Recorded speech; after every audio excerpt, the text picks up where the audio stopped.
ഞാൻ കെ.എസ്. പ്രസാദ്. നിങ്ങളുമായിട്ട് കുറച്ച് വിശേഷങ്ങൾ പങ്കുവെക്കാനായിട്ടാണ് ഞാൻ എത്തിയിരിക്കുന്നത്. 1980 ഞാൻ കൊച്ചിൻ കലാഭവനിലെത്തുന്നത്. ഞാൻ എൻ്റെ പ്രൊഫഷൻ തുടങ്ങുന്നത് 75-ലാണ്. അന്ന് ഞാൻ 10ാം ക്ലാസ്സിൽ പഠിക്കുന്ന സ്റ്റുഡൻ്റാണ്. ആ സമയത്താണ് സ്കൂൾ വിട്ട് പുറത്തൊരു സ്ഥലത്ത് പ്രോഗ്രാം ചെയ്യുന്നത്. 75-ലാണ്. കണക്കൂട്ടി പറഞ്ഞാൽ ഇപ്പോൾ 50 വർഷമായി.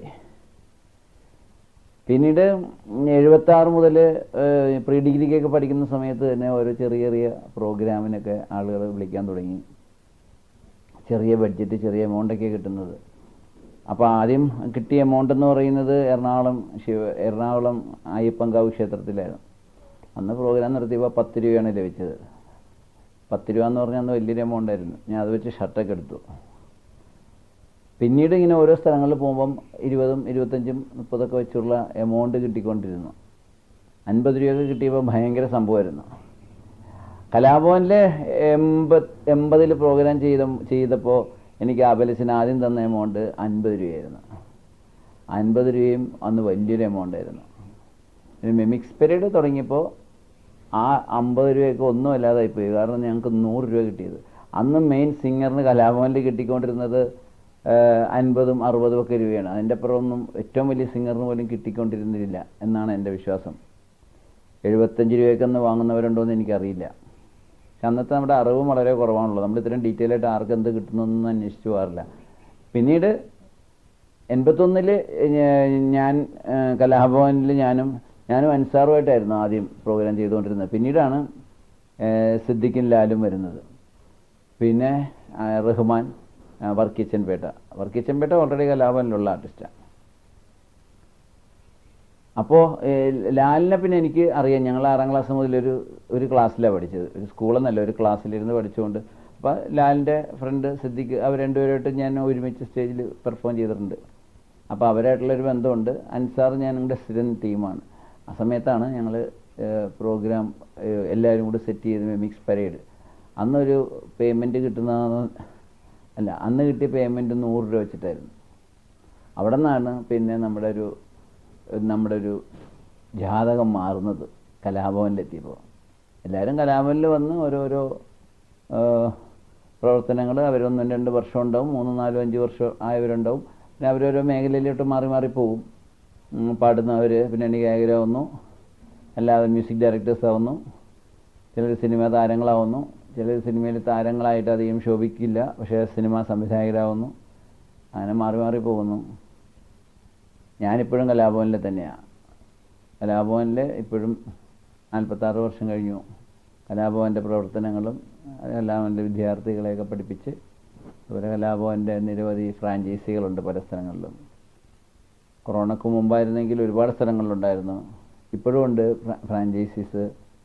ഡൽഹിയിലുണ്ട്, ബഹറിലുണ്ട്, കുവൈറ്റിലുണ്ട്, ലണ്ടൻ, പിന്നെ കേരളത്തിലും പല സ്ഥലങ്ങളിലുമുണ്ട്. അങ്കമാലി, മൂക്കന്നൂർ, കരുനാഗപ്പള്ളി. പിന്നെ ഇവിടെയൊക്കെ നമുക്ക് ഓരോ വിദ്യാർത്ഥികളെ നേരിട്ടല്ലെങ്കിലും നമുക്ക് പഠിപ്പിക്കാൻ പറ്റുക എന്ന് പറയുന്ന ഒരു വലിയ ഭാഗ്യമായിട്ടാണ് ഞാൻ കരുതുന്നത്. കുട്ടികൾ വരുന്നു, കുറേ നാൾ വരുമ്പം 5-ലും 6-ലും ആവുന്നു, പിന്നെ അത് മുതിർന്നവരാകുന്നു. ചിലവർ കണ്ടിന്യൂ ചെയ്ത് പോവും. ചിലർ 8ാം ക്ലാസ് 9ാം ക്ലാസ്സൊക്കെ കഴിയുമ്പോൾ പഠിത്തം നിർത്തി കളയും. അത് കഴിഞ്ഞ് പിന്നെ കോളേജൊക്കെ കഴിഞ്ഞിട്ട് വീണ്ടും വന്ന് ജോയിൻ ചെയ്യും. താടി മീശയൊക്കെ വെച്ച് വലിയ ആളായിട്ട് വരും. പെൺകുട്ടികളും അതുപോലെ തന്നെയാണ്. അപ്പം അതൊക്കെ കാണുമ്പോൾ ഒരു തൃപ്തിയുണ്ട്. പിന്നെ ലോകത്തെ എവിടെയെങ്കിലുമൊക്കെ നമ്മൾ പല സ്ഥലങ്ങളിലും പോകാറുണ്ടല്ലോ. അപ്പോൾ എവിടെ വെച്ചെന്നാലും ഒരു കലാഭവൻ സ്റ്റുഡൻ്റ് ഉണ്ടാവും. അപ്പോൾ ഞാൻ കലാഭവനിൽ 83-ൽ പഠിച്ചിരുന്നു, അല്ലെങ്കിൽ 91-ൽ പഠിച്ചിരുന്നു, അല്ലെങ്കിൽ ആരെങ്കിലും വന്ന് പറയും എൻ്റെ ഫാദർ പഠിച്ചിരുന്നു, ഫാദറിൻ്റെ ചേട്ടൻ പഠിച്ചിരുന്നു. എപ്പോഴെന്നെങ്കിലും ഒരു കണക്ഷൻ ഉണ്ടാവും. ഏത് സ്റ്റേജിൽ ചെന്നാലും ഇപ്പോൾ നമ്മൾ പ്രോഗ്രാമിൽ ചെന്ന് കഴിഞ്ഞാൽ കലാഭവനുമായിട്ട് കണക്ട് ചെയ്ത്, അല്ലെങ്കിൽ ഏതെങ്കിലും ഇൻസ്റ്റിറ്റ്യൂട്ടിൽ ചെന്ന് കഴിയുമ്പോൾ പറയും ആ ഇൻസ്റ്റിറ്റ്യൂട്ട് നടത്തുന്നു എവിടെയാണ്, കൊല്ലത്തോ കോഴിക്കോടോ അല്ലെങ്കിൽ ബഹറിനിലോ ദുബായിലോ. അപ്പോൾ ആ ഇൻസ്റ്റിറ്റ്യൂട്ടിൽ പഠിപ്പിക്കുന്ന ഒരു മാഷ് വരും. അപ്പോൾ ആ മാഷായിരിക്കും, അല്ലെങ്കിൽ മാഷിൻ്റെ ചേട്ടനായിരിക്കും, അല്ലെങ്കിൽ മാഷിൻ്റെ ഫാദറായിരിക്കും. ഞങ്ങൾ കലാഭവനിലായിട്ട് കണക്റ്റഡാണ്. കലാഭവനിൽ പഠിച്ചിട്ടുണ്ട്, ഞാൻ കലാഭവനിൽ വന്നിട്ടുണ്ട്. അപ്പോൾ എവിടെ കലാകാരന്മാർ ചെന്നാലും എവിടെയെങ്കിലുമൊക്കെ ഇതുമായിട്ടൊരു കണക്ഷൻ ഉണ്ടാവും നമുക്ക്. അങ്ങനെ സാർ ഇങ്ങനെ ഒരു കാറിൽ മിന്നായം പോലെ പോകുന്നുണ്ട്. അപ്പോൾ ഞാനിങ്ങനെ നിന്ന് കലാഭവൻ നോക്കി, കൊള്ളാം, നമ്മളവിടെ 5 വർഷം കഴിഞ്ഞ് എത്തുമെന്നും അവിടെ ഇത്ര നാൾ സ്റ്റിക്ക് ഓൺ ചെയ്യുന്നൊന്നും നമുക്കറിയില്ലല്ലോ. ഇത്രയും വർഷമായിട്ട് ജീവിതത്തിൻ്റെ നല്ലൊരു ഭാഗം, പ്രധാന ഭാഗങ്ങൾ മുഴുവൻ കലാഭവനായിട്ട് കണക്റ്റഡാണ്. അങ്ങനെ അതിന് ശേഷം പിന്നെ ഞങ്ങളൊരു 80-ലൊക്കെ ഞാനും അൻസറുമായിട്ട് പ്രോഗ്രാം ചെയ്തു തുടങ്ങിയ സമയത്ത് അന്ന് വേറെ ആളുകളില്ല എന്നുള്ളതാണ് സത്യം. പിന്നെ നമ്മളെക്കാളും സീനിയറായിട്ടുള്ള ആലപ്പി അഷ്റഫ്, പിന്നെ ആരാണ് പറയുന്നത്, കൊച്ചിൻ ഹനീഫ, അവരൊക്കെ അന്ന് സിനിമയിലായെന്ന് തോന്നുന്നു. പിന്നെ അതുപോലെ വേണു ഫാസിൽ, നെടുമുടി വേണുവും നമ്മുടെ സംവിധായകൻ ഫാസിൽ സാറും. അപ്പോൾ ഇവരൊക്കെയാണ് വലിയ പഴയ ആളുകൾ. അപ്പോൾ ആ കാലഘട്ടത്തിൽ ഞാനും അൻസാറുമായിട്ട് പ്രോഗ്രാം നടത്തുന്ന സമയത്താണ് ഞങ്ങൾക്ക് ഒരു ദിവസം 2 പ്രോഗ്രാം. അപ്പോൾ 2 പ്രോഗ്രാം എന്ന് പറഞ്ഞാൽ ഒന്ന് ആലുവയിലാണ്, ഒന്ന് മൂവാറ്റുപുഴയിലാണ്. 2 സ്ഥലത്തും മുഖ്യാതിഥി ശ്രീ പ്രേം നസീർ. അപ്പം ഞങ്ങളവിടെ വരുമ്പോൾ ഞങ്ങൾക്ക് കാറുണ്ട്. കാറൊക്കെ ഉണ്ടെന്ന് പറഞ്ഞാൽ വലിയ സംഭവമാണ് കേട്ടോ. കാറിൽ ഞങ്ങൾ അവിടെ ആക്കുന്നു, ആ കാറിൽ ഇങ്ങോട്ടാക്കുന്നു എന്നൊക്കെ പറഞ്ഞാൽ വലിയ സംഭവമാണ് അന്നത്തെ കാലഘട്ടത്തിൽ. അപ്പോൾ ഞങ്ങൾ ഈ ആലുവയിൽ ചുണങ്ങംവേലി ചെന്ന് കഴിഞ്ഞപ്പോൾ അവിടെ അദ്ദേഹം എത്തിയിട്ടില്ല, പ്രേം നസീർ എത്തിയിട്ടില്ല. അദ്ദേഹം ഇവിടെയാണ്, അല്ല അദ്ദേഹം ലേറ്റായിട്ടേ വരുള്ളൂ, അങ്ങനെ എന്താണ് പറഞ്ഞത്. അപ്പോൾ പറഞ്ഞൊരു കാര്യം ചെയ്യും, നിങ്ങൾ മേള പരിപാടിയിലോട്ട് പോയിക്കോ. മേളയുടെ പ്രോഗ്രാമാണ്, ദാസേട്ടൻ്റെ പ്രോഗ്രാം, സാക്ഷാൽ യേശുദാസിൻ്റെ ഗാനമേള ഗ്യാപ്പിലാണ് ശരിക്കും പറഞ്ഞിരുന്നത്. ഏതായാലും നിങ്ങൾ അതിന് മുൻപ് നടത്താൻ പറഞ്ഞു. കാരണം അവിടെ ഒരു ഗ്യാപ്പ് വന്നു. അവിടെ നിന്ന് വണ്ടിയും കൊണ്ട് വന്നു. ഞങ്ങൾ നേരെ മൂവാറ്റുപുഴ ചെല്ലുന്നു. അവിടെ പ്രോഗ്രാം കഴിയുന്നു. പ്രോഗ്രാം കഴിഞ്ഞ് ഇറങ്ങിയപ്പോൾ ആലുവയിൽ നിന്ന് പ്രേം നസീർ ഇറങ്ങി. അദ്ദേഹം ഈ മേള സ്റ്റേഷൻ്റെ മേള പ്രോഗ്രാമിൻ്റെ തൊട്ട് മുമ്പിൽ നിൽക്കുകയാണ്, ആ സ്റ്റേജിൻ്റെ പുറകിൽ. അപ്പം ഞങ്ങൾ വന്ന് അവിടെ വെച്ചാണ് ഞങ്ങൾ ഷേഖൻ്റെ കൊടുക്കുന്നത്. നിങ്ങളാണല്ലേ ആലുവയിലും മിമിക്രി ചെയ്യുന്നത് എന്നൊക്കെ ചോദിച്ചു. അപ്പം അതെ എന്ന് പറഞ്ഞു. ഞങ്ങളൊരു ഫോട്ടോയൊക്കെ എടുത്ത് അന്നൊക്കെ ഇങ്ങനെ ഞങ്ങൾ അത്ഭുതത്തോടെ ഒരു നക്ഷത്രത്തെ കാണുന്ന പോലെ ഞങ്ങളിതിനെ കണ്ടുകൊണ്ടിരിക്കുകയായിരുന്നു അദ്ദേഹത്തെ. ഞങ്ങളതിനെ തിരിച്ച് ആലുവയിൽ ഞങ്ങളാക്കി തന്നു. ആലുവയിൽ പ്രോഗ്രാമും കഴിഞ്ഞു. അപ്പോൾ അന്ന് ആ ഒരു പാസിങ്ങിലാണ് ഈ വഴിക്ക് വെച്ച് കാണുന്നത്.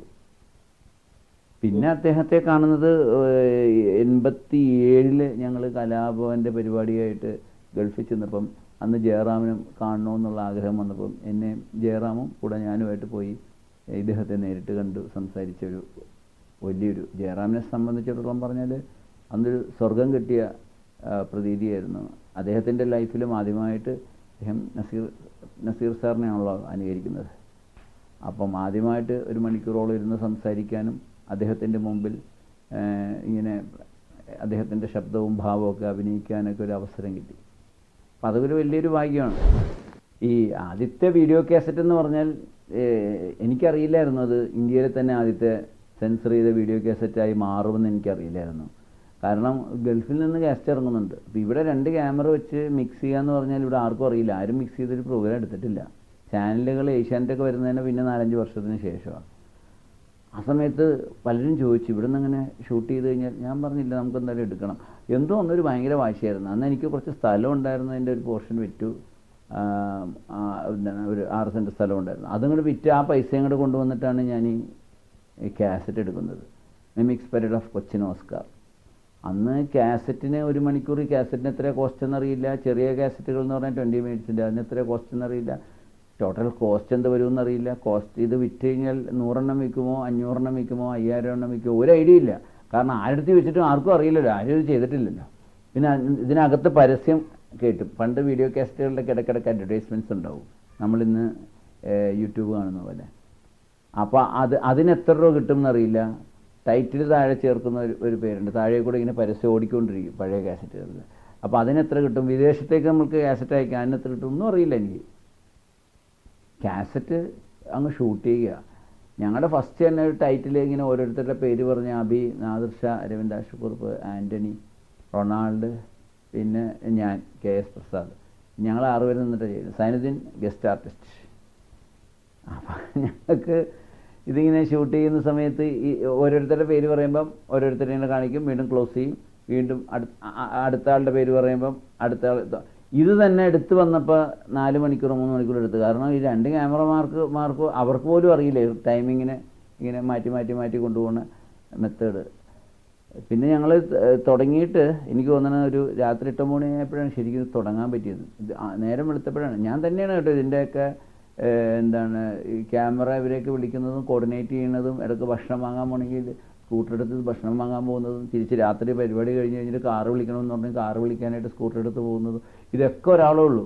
ഓൾ ഇൻ ഓൾ ആക്ടിങ്ങും ഞാൻ തന്നെ, ടോട്ടൽ അതിൻ്റെ പ്രോഗ്രാം ഡയറക്ഷനും എഡിറ്റിങ്ങും ചായ കാപ്പി കൊടുക്കലൊക്കെ ഒരാളേ ഉള്ളൂ. കാരണം ഇതിനൊക്കെ അഡീഷണൽ ആളെ വെക്കണം. ഇതിനൊക്കെ ഇത്രയും ബുദ്ധിമുട്ടുണ്ടെന്ന് പോലും അറിയില്ലായിരുന്നു. ക്യാമറ വെച്ച് ഷൂട്ട് ചെയ്യാമെന്നങ്ങ് വിചാരിച്ചു. പിന്നെ രണ്ടാമത്തെ കാസ്റ്റ് ആയപ്പോൾ എല്ലാം സെറ്റായി. അത് നമ്മൾ ഹോട്ടലിൽ അറേഞ്ച് ചെയ്യുന്നു, ആ കറക്റ്റ് ടൈമിനാണ്. മൊബൈൽ ഫോണും ഒന്നും ഇല്ലല്ലോ ആ സമയത്ത്, അതൊന്നും വന്നിട്ടില്ല. എങ്കിൽ പോലും ആ സമയത്താകുമ്പോൾ ഫുഡ് കൊണ്ടുവരും, എഡിറ്റിങ്ങിന് സ്റ്റുഡിയോ ബുക്ക് ചെയ്ത് അതിന് എത്ര മണിക്കൂറാവും, എത്ര മാസ്റ്റർ വേണം, ഇതൊക്കെ നമ്മൾ പഠിച്ചു. ഫസ്റ്റ് സെക്കൻഡ് കാസറ്റ് എടുത്തപ്പോൾ മിമിക്സ് പരേഡ് അല്ല, സെക്കൻഡ് കാസറ്റ് എടുത്തപ്പോൾ കലാഭവൻ കോമഡി, അതിലൊക്കെയാണ് മണിയുടെയൊക്കെ ഇൻവോൾവ്മെൻറ്റ് വരുന്നത്, അൻസാർ അതുപോലെ സനിതിനൊക്കെ ആയിട്ട്. അപ്പോൾ അന്നൊക്കെ നമ്മളൊരു ഒരു പ്രോഗ്രാം എഡിറ്റ് ചെയ്യണമെങ്കിൽ, പ്രത്യേകിച്ച് അന്ന് ഞങ്ങളുടെ വീഡിയോ മാഗസിൻ ഉണ്ടായിരുന്നു, ചലച്ചിത്രോത്സവം എന്ന് പറഞ്ഞിട്ട്. സുറുമ എന്ന് പറഞ്ഞിട്ട് മമ്മൂക്കയ്ക്ക് ഒരു വീഡിയോ മാഗസിൻ ഉണ്ടായിരുന്നു, സുറുമ. അതിൽ ദിനേശ് പണിക്കർക്ക് ചിത്രമേള എന്ന് പറയുന്നൊരു വീഡിയോ മാഗസിൻ ഉണ്ടായിരുന്നു. ഇത് മൂന്നും തമ്മിലായിരുന്നു ഒന്നും മത്സരം.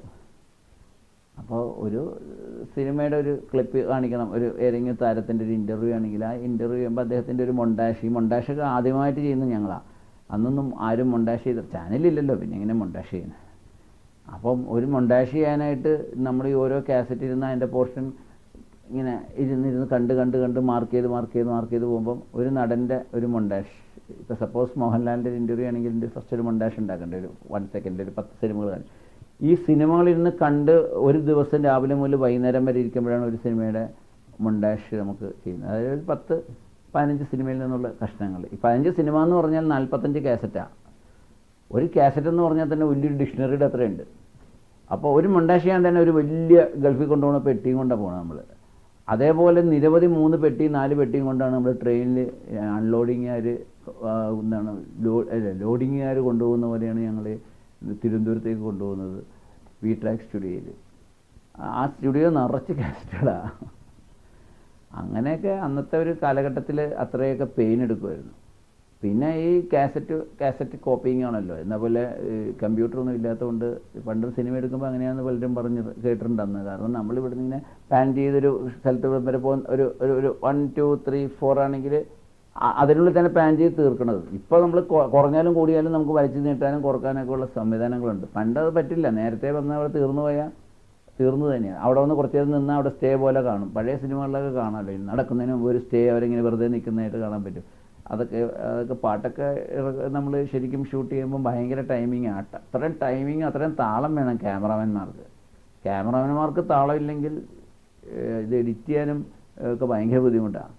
പിന്നെ ഇടയ്ക്കാൻ അതിൻ്റെ ഒരു ഗ്യാപ്പ് വന്നൊരു ഇൻസെർട്ട് വേണമെന്ന് പറഞ്ഞാൽ നമുക്കിപ്പോൾ നെറ്റിൽ നിന്ന് എടുക്കാമല്ലോ ഇപ്പോൾ പാട്ട് ചെയ്യുമ്പോൾ. മറ്റത് അതിനു വേണ്ടി പോകണമല്ലോ. You're watching me on metromatney.com. on metromatney.com. metromatney.com. Subscribe for more videos. Subscribe for more videos. Subscribe here for more videos. Subscribe now. Thank you.